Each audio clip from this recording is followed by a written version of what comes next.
Agora, um ponto é, como é que um fundo imobiliário pode ajudar a pessoa a alcançar a independência financeira? Porque muita gente pensa no fundo imobiliário somente como opção de ativo para investir depois que chegou lá. Ah, eu só vou investir em fundo imobiliário para receber renda.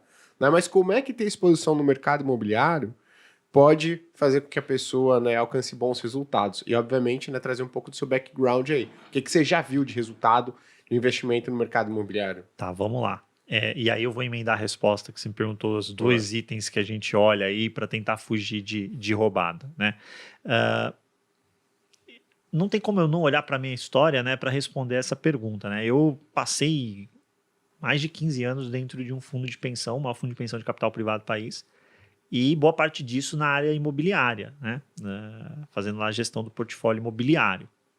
E era tijolo, né? Começou só com carteira de tijolo, que tem histórico, as fundações têm histórico muito grande de investimento nessa classe de ativo, e depois uma carteira de fundos imobiliários que foi bem vencedora no período lá que a gente estava conduzindo essa estratégia. Dentro de uma fundação que estruturalmente é um investidor de longo prazo, que pensa lá na frente em trazer segurança para quem confiou aquele time a gestão do recurso. Eu falo para as pessoas, olha, aqui é o seguinte, se a gente fizer uma bobagem, não é que, nossa, pô, o cliente ele não vai poder fazer aquela viagem, aquela Eurotrip nas próximas férias, entendeu? Não, é a verba da aposentadoria da pessoa, entendeu? É para comprar o remédio, para cuidar da casa dela, entendeu? Então é outro, o buraco é mais embaixo. E sabe qual a carteira que mais rendeu em janela de 15, 20 anos dentro dessa instituição? A imobiliária. Então as pessoas acham que é um negocinho mais devagar, né? Que, não, tá rendendo ali todo mês. De senhorinha, né? Senhorzinho. Bateu renda fixa, bateu ações, bateu tudo. Foi a carteira imobiliária. Né? Só que você, obviamente, tem imóvel e tem imóvel. Você tem que saber fazer a seleção. Qual é a grande vantagem que o fundo imobiliário traz para o investidor para ele se beneficiar desse produto que fez tanto sucesso e faz tanto sucesso dentro do mundo institucional? É que, normalmente, quando você está pensando em fazer isso como pessoa física, o que você pensa em investir no setor imobiliário? Vou comprar um apartamento e alugar. Mas quando você faz isso via fundo imobiliário, você investe de verdade no setor onde essa turma que ganha dinheiro no setor imobiliário investe, que é no setor comercial. Então você está comprando ali um pedacinho dos melhores imóveis, mais bem localizados. Não são todos, tem que fazer seleção. Tem fundo imobiliário que tem ativo que é difícil. Não é fechar o olho e pegar qualquer um. Tem ação de empresa ruim, tem ação de empresa ruim, tem crédito privado que é horroroso, tem crédito privado que é maravilhoso, né? Todo mercado é assim, tem a coisa boa e tem a coisa ruim. A gente tem que olhar onde está a coisa boa. E quando você investe ali, você tem a vantagem de ter aquela renda voltando para você todo mês, que inclusive vai te ajudar na estratégia de uma carteira diversificada. Eu não defendo a bandeira de uma carteira só com fundos imobiliários, eu defendo a bandeira de uma carteira diversificada. E, inclusive, essa volta do rendimento que vem para você todos os meses te ajuda a conduzir essa carteira o mais próximo possível daquele alvo que você desenhou. Você tem lá um plano de voo, o dividendo está vindo, olha que beleza, a carteira pode ser rebalanceada usando esses dividendos, porque a pessoa acha que, recebi dividendo de fundo imobiliário, eu tenho que comprar outro fundo imobiliário, eu tenho que comprar aquele fundo imobiliário. Não, isso não é injusto, né? É uma traição ao fundo. Né? Onde está escrito isso? Você tem o seu plano de voo, siga o seu plano de voo. E se você comprou bem esses ativos, eles vão se valorizando ao longo do tempo. Né? Mesmo o fundo de CRI, que é um fundo que, se o mercado é eficiente, ele tende a ficar com a cota mais paradinha ali, porque ele está voltando tudo através dos dividendos para você. Como o mercado não é tão eficiente assim, para não dizer que é o mais ineficiente na precificação dos ativos, se você operar direitinho, você consegue comprar ele fora do lugar e depois sair com um ganho de capital interessante. E ele está voltando os dividendos para você. A pessoa vai ficar rica investindo em fundo imobiliário, só em fundo imobiliário? Não, não vai. Não vai. Eu não sou vendedor de sonho. Não vai ficar rica vendendo em fundo imobiliário. A pessoa muda o patamar dela com disciplina, tendo um plano muito bem estruturado, de uma carteira diversificada, onde fundo imobiliário é parte essencial, estrutural dessa carteira. Não é moda. Agora eu entro, agora eu saio. Semana passada eu vi essa bobagem. Fundo imobiliário é na hora que você tem que entrar quando o juro começar a indicar que ele vai cair. Aí depois, quando ele estiver lá no fundo, aí você tem que sair. Deixa pra lá. Deixa pra lá. Posso só complementar esse ponto? Porque a gente lida muito com esse problema também na consultoria, que é o que a gente chama de market timing. Não, eu quero que você fale, porque tem gente que faz isso. Você deve não, tem gente não, é a maioria, né? Você deve orientar as pessoas, não faz, a pessoa vai lá e faz. Eu quero saber quantos, e vocês têm milhares de clientes, quantos gênios conseguem acertar os momentos? Porque tem muita gente tentando. Olha, eu sempre falo na Portfel que a gente tem que trazer dados, né? Então, assim, a gente tem algumas pesquisas que mostram. Vocês vão pegar. Quem faz previsões? Basicamente todo mundo. Mas vamos pegar a nata do mercado financeiro. Vamos pegar o relatório Focus, por exemplo, que concentra, um relatório emitido pelo Banco Central, que concentra ali as previsões das principais instituições financeiras, por consequência dos principais economistas do país, né? Quando você pega o relatório, você pode pegar diferentes janelas, né? Mas tem um estudo muito legal que mostra, ele pegou, se não me engano, de 2002 até 2019, todas as previsões, por exemplo, para taxa Selic, né? Então, assim, está falando de 18 anos, né? De 2002 a 2019, ali, anos cheios. E o que ele fez? Ele falava o que o analista mais conservador falou que a Selic ia estar. Exemplo, no ano ele falou que ia estar em 12. Desculpa, ia estar em 16. E o mais otimista falou, não, a Selic vai estar em 12. Né? Então, você tem um range ali de 12 a 16. Né? Se a Selic estivesse entre 12 e 16, o estudo contaria como um acerto. As previsões foram acertadas. O que já é ser bonzinho, né? Porque você está pegando do mais otimista até o mais pessimista. Que é um range alto. É um range muito alto. Geralmente é muito alto. São vários pontos percentuais de diferença, né? Mas o estudo fez assim, vamos ver se está dentro do range. Nessa janela dos 18 anos, em 13 anos, a projeção estava errada. Entre os ranges, ou seja, achou que esse é 12, é 16, que já é muita coisa, foi 10. A gente pode pegar no passado recente isso como exemplo.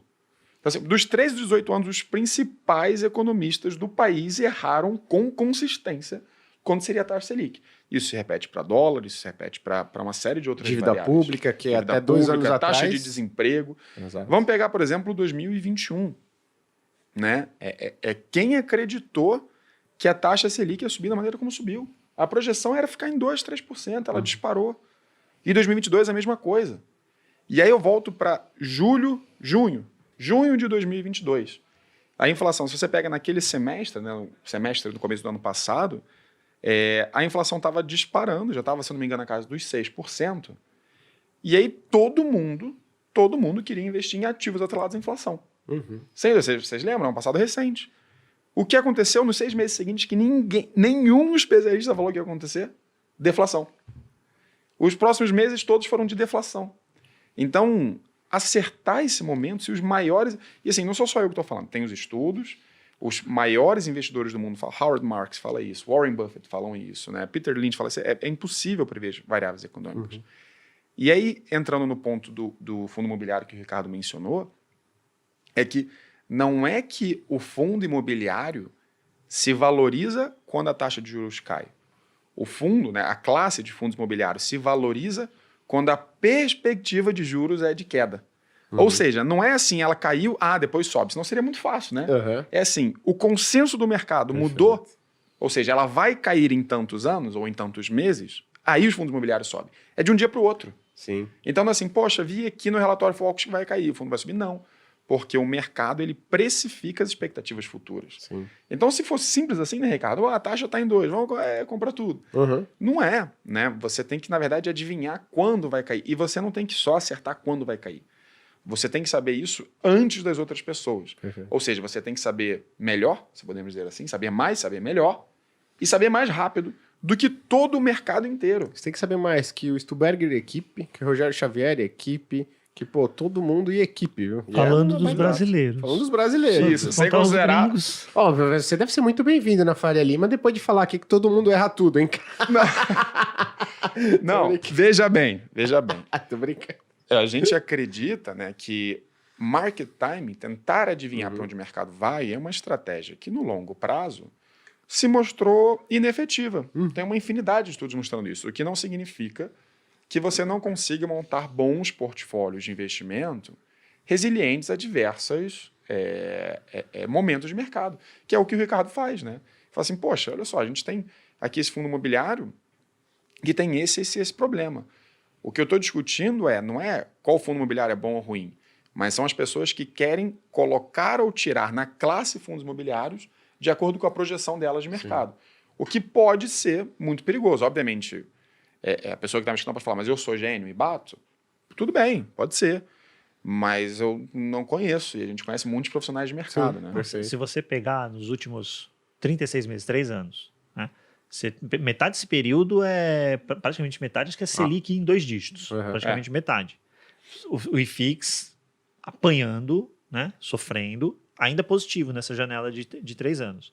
Mas tem fundo imobiliário, e são alguns, e é tijolo, é fundo de papel indexado a CDI, é fundo de papel indexado à inflação, que dá 150% de CDI, de retorno total.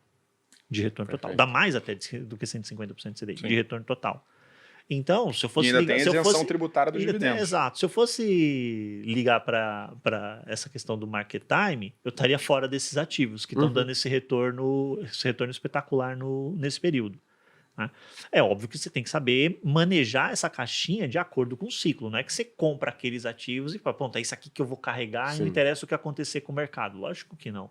Mas a casca fundo imobiliário, ela permanece, né? Com Selic em 1 dígito, com Selic em 2 dígitos, com inflação subindo, descendo, ela vai permanecer. E só para entrar naquele ponto que você, para não deixar a resposta em pergunta, senão o pessoal vai ficar malhando aí nos Não, mas é bom, porque né? até isso, no final você vai até falar, o que eu queria se você tem um fundo imobiliário que é medalhão, você fala, esse aqui é meu preferido. Você tem um fundo imobiliário preferido? Olha, tem... Que não é preferido que você já falou que você não ama ninguém. Tirando seu filho. Mas tem alguns... Eu acho que tem alguns nomes que você vai falar olha... no final. No final eu vou falar. Tem alguns nomes que você olha e fala, pô, essa turma aqui, o mar tá bravo e ele tá lá. Tá firme e forte, né? Mas em relação à seleção de fundos, fatores. Primeiro fator que eu acho que a pessoa tem que observar, principalmente se ela está chegando no mercado. Ou você está chegando agora. Você não mexe com fundo imobiliário. Vá naqueles que são, né, com mais tempo de histórico para analisar e com menor risco em relação ao seu mercado. Então, você olha mercado escritório, pega aquela turma que tem as melhores localizações. Você vai no mercado de shopping center também, aqueles que procuram estar expostos a público de maior poder aquisitivo. Logística também, localização importante. Né? Fundo de CRI, vai na turma que é high grade, maior qualidade de risco de crédito. Vai nesse pessoal. Né? Então, foca em qualidade. Por quê? Porque quando acontece fortunos no mercado, e você pode estar chegando bem na hora que na sequência acontece alguma coisa. Pode ser. Tá? Você passou os números de pessoas chegando no mercado. Olha quantas pessoas tinham no mercado no final de 19. Perfeito. Agora olha quantas tem hoje. Toda essa turma chegou depois disso e pegou o IFIX ladeira abaixo. Né? Vão sair malhando o fundo imobiliário por aí. Exato. E aí o que acontece? Quando você olha, por exemplo, vamos pegar o mercado de escritório. Aí você foca lá naquelas regiões que você sabe. Essas regiões, elas atravessam melhor os momentos de crise. Né? Faria Lima, JK, Vila Olímpia, TMB, de sempre.